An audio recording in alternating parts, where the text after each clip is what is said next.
Hey everybody, welcome back to another episode of Talk About Games. Today we're talking about Katamari Forever, released on the PlayStation 3 in 2009.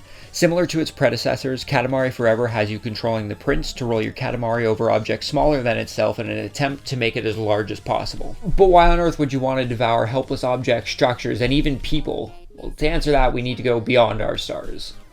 So it turns out that the king of all cosmos is teaching the prince how to jump. During his demonstration, he collides into a space object and knocks himself unconscious, losing his memory in the process.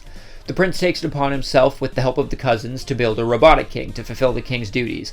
However, this results in the Robo-King destroying the galaxy, leaving it up to the prince to use the Katamari to create new stars, planets, and satellites to restore balance to the cosmos. During the game, you'll alternate between doing challenges for the Robo-King and the king of all cosmos. While most of these challenges just require you to get your Katamari to a certain size before the time limit runs out, some of the stages actually hold more unique challenges for you to complete.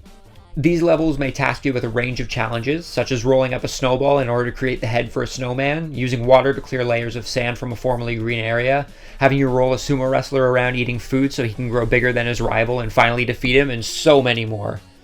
While you work on making your Katamari as large as possible, you may actually roll up strange beings or even royal presents left in the stage. Collecting these objects will give you new characters to select from known as cousins, and accessories you can use to customize your selected cousin with respectively.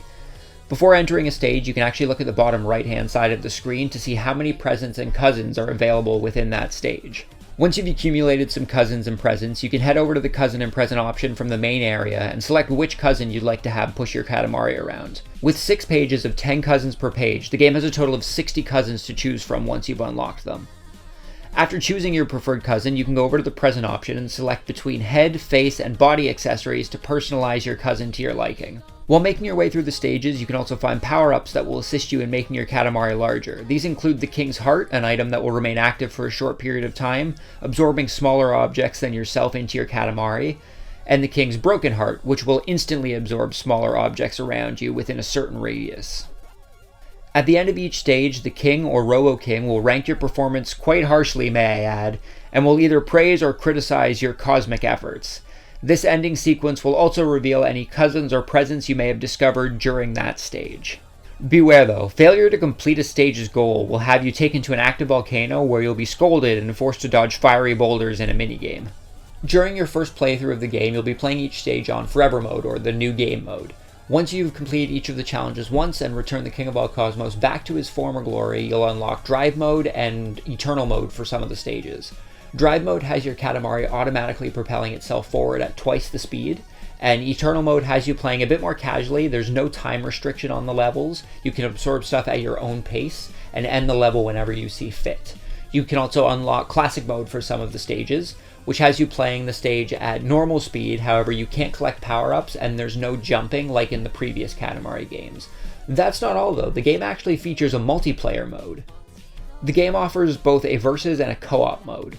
Versus mode offers 3 different challenges for the players. You can see who can collect the most objects, see who can collect the most of one type of object, or partake in a King of the Hill type stage where you need to absorb a certain item and keep it from your opponent until the timer runs out. Co-op mode sees both players working together with separate controllers to control a single Katamari.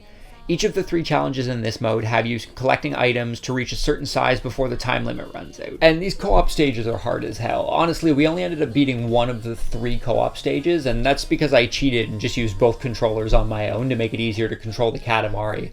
Usually they would say 2 brains are smarter than 1, but I don't think that really applies to this situation. Add on that the multiplayer mode feels kind of slow compared to the single player campaign. It's nice that they decided to add this multiplayer on for people who really enjoy the game, but I would probably recommend just sticking to the single player. Katamari Forever is really a game I would recommend to anybody who likes really wacky, out there kind of experiences, or players who just want a really fun, casual kind of game to go through. And that's really all I wanted to talk about for Katamari Forever. Hopefully you guys enjoyed this episode of Talk About Games. Hopefully I will see you all next time, but until then,